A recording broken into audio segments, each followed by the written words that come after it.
Hi students, SHM ல இன்னைக்கு நாம பார்க்க போற ஒரு கணக்கு வந்து ரொம்ப முக்கியமான ஒரு மாடல்.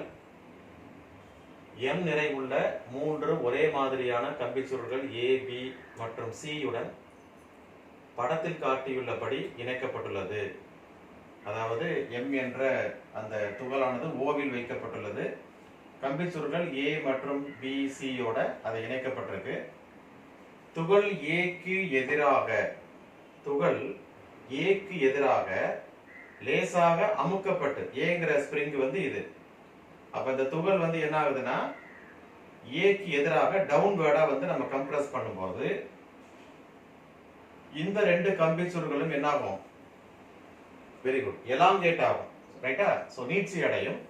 பின்னர் விடுவிக்கப்பட்டால் ஏற்படும் அலைவுகளுடைய அலைவு காலம், அதாவது அமைப்பினுடைய அலைவு காலம் வந்து என்ன ஆகும்னு கேக்குறாங்க.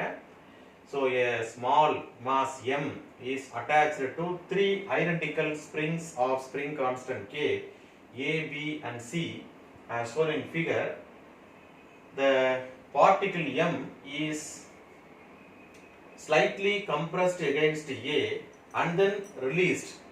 Find the time period of the oscillations of the system. இதான் வந்து நமக்கு கேட்கப்பட்டிருக்கக்கூடிய கேள்வி.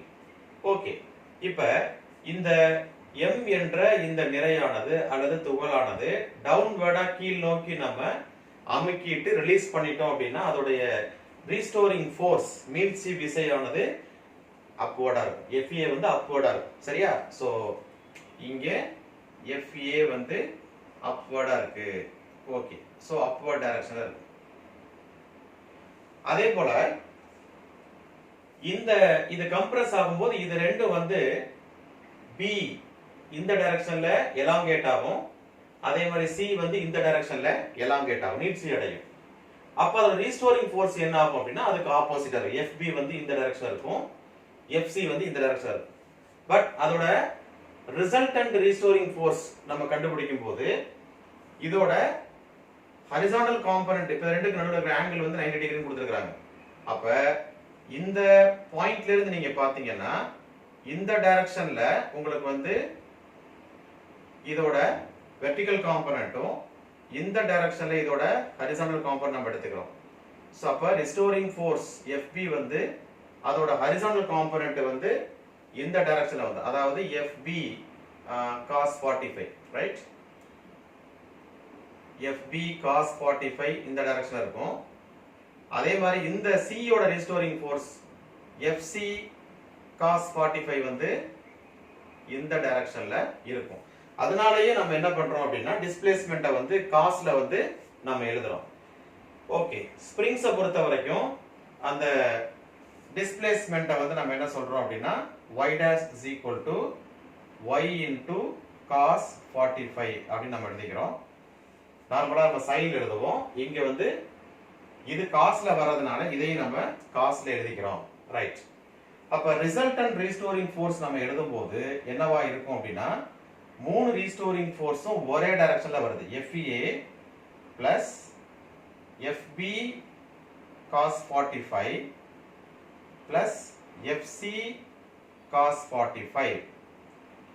நமக்கு தெரியும் Fங்கிறது KY. So that is F is directly proportional to Y. அப்ப Kங்கிறது ஸ்ப்ரிங் கான்ஸ்டன்ட். எல்லாத்துக்குமே ஐடென்டிக்கல் ஸ்ப்ரிங் கான்ஸ்டன்ட் தான் நமக்கு கிடைக்குது. So F is equal to FAங்கிறது நமக்கு KY plus FBங்கிறது KY dash into cos 45. ஏன்னா அங்க நடக்கிறது வந்து elongation cos 45 degree plus இது FC that is KY dash cos 45 degree.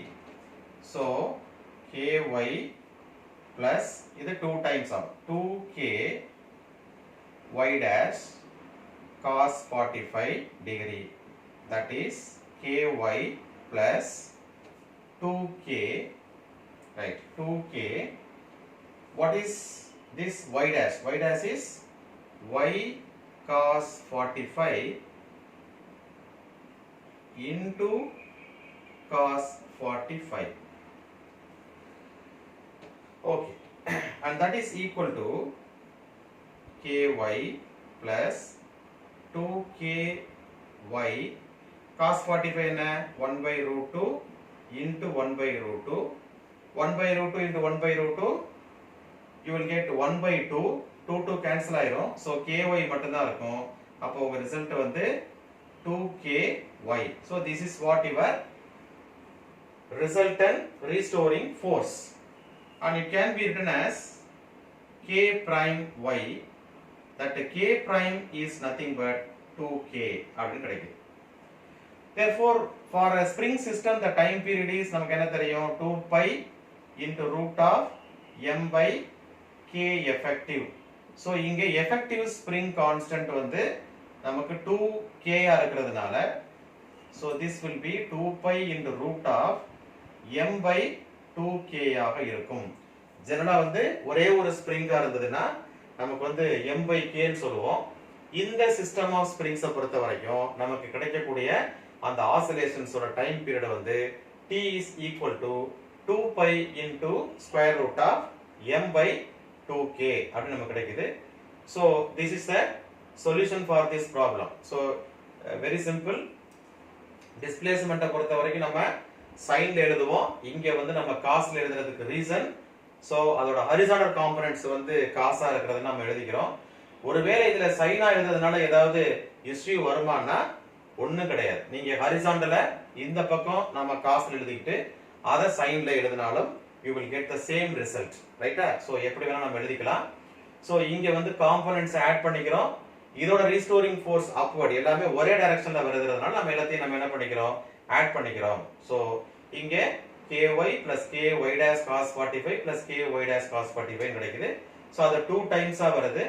y dash ஓட வேல்யூவை நம்ம சப்ஸ்டிட்யூட் பண்ணும்போது we are getting the result. Actually இந்த y dashங்கிறது இந்த elongation-ஐ குறிக்குது. அந்த B and C springs ஓட elongation-ஐ குறிக்குது. ஏனா yங்கிறது that is the compression for the spring A ங்கும்போது y dash is the elongation for the springs B and C ஆ நம்ம எடுத்துக்கிறோம். So ஃபைனலா effective spring constant வேல்யூ வந்து 2k. அத நம்ம கண்டுபிடிக்கிறோம். ஏனா மாஸ் m தெரியும். நமக்கு வந்து effective spring constant வேல்யூ வந்து தெரியாது. So அதனால அதோட வேல்யூ 2k ன்னு கண்டுபிடிச்சதனால டைம் பீரியட் வந்து 2 pi root of m by 2k அப்படி நமக்கு கிடைச்சிருக்கு. Hi students, அடுத்த கணக்கு நீங்க பாருங்க. தனிச்சீரிசை இயக்கத்தை ஏற்படுத்தும் துகள் ஒன்றின் அலைவு காலம் 4 வினாடிகள். t = 0 இலிருந்து எவ்வளவு நேரத்தில் அதன் இடப்பெயர்ச்சி வீச்சில் பாதியாக இருக்கும்? Right?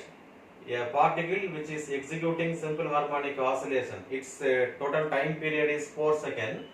From time t is equal to 0, okay, at what time the displacement becomes half of the amplitude? So எவ்வளவு நேரத்துல வீச்சோடைய பாதியாக இடப்பெயர்ச்சி இருக்கும் அப்படினு கேக்குறாங்க. ரைட், நமக்கு தெரியும் displacement of the particle executing simple harmonic motion வந்து y is equal to a sin omega t. a ங்கிறது you know very well, a is amplitude. அது வந்து நம்ம வீச்சுன்னு சொல்றோம். We also know that omega is equal to 2 pi by t. அலைவு காலம் இங்க தான் வருது. So y is equal to a sin of 2 pi by t into t அப்படி நம்ம சொல்றோம். ஓகே, இப்போ y is equal to a by 2 ஆ எப்ப மாறும்? இதான் கேள்வி. எந்த நேரத்துல இடப்பெயர்ச்சி வீச்சினுடைய பாதியாக மாறுகிறது அப்படின்னு கேக்குறாங்க. சோ அப்ப என்ன பண்றோம்? y க்கு பதிலா a by 2 is equal to a sin of 2 pi by t into t, right? So என்ன ஆகும்? இந்த a கேன்சல் ஆயிடும். ரைட், அப்ப 2 pi by t into t is equal to sin inverse of 1 by 2 ஆக மாறுகிறது. இப்போ எந்த ஆங்கிளுக்கு 1 by 2 வருது? சைன்ல வெரி குட் 30 டிகிரிக்கு வருது இல்லையா? So 2 pi by t into t is equal to 30ங்கறத நீங்க ரேடியன்ல எழுதுனா pi by 6, right? So pi cancel ஆயிரும். therefore t is equal to இந்த கேபிட்டல் T மேல போயிடும். t divided by 2 6 or 12. இப்போ அலைவு காலம் எவ்வளவு? t is equal to 4 seconds. so t is equal to 4 divided by 12. அப்ப என்ன ஆகுது? So 2 2s are 4. So 4 table use பண்ணா 1 4s are 4, 3 4s are 12. So t is equal to 1/3 வினாடி, 1/3 second. So இந்த டைம்ல தான் அந்த தனிச்சீரிசை இயக்கத்தை ஏற்படுத்தக்கூடிய அந்த துகளினுடைய காலம், அந்த அந்த காலம் t ஆனது 1/3 வினாடியில அந்த பார்ட்டிகிளோட டிஸ்பிளேஸ்மெண்ட் வந்து வீச்சில் பாதியாகிறது அப்படிங்கிறதுக்கான ஒரு மாடல் கணக்கு தான் இது. தொடர்ந்து நம்முடைய வீடியோஸை பாருங்க. கீப் வாட்சிங். தேங்க்யூ.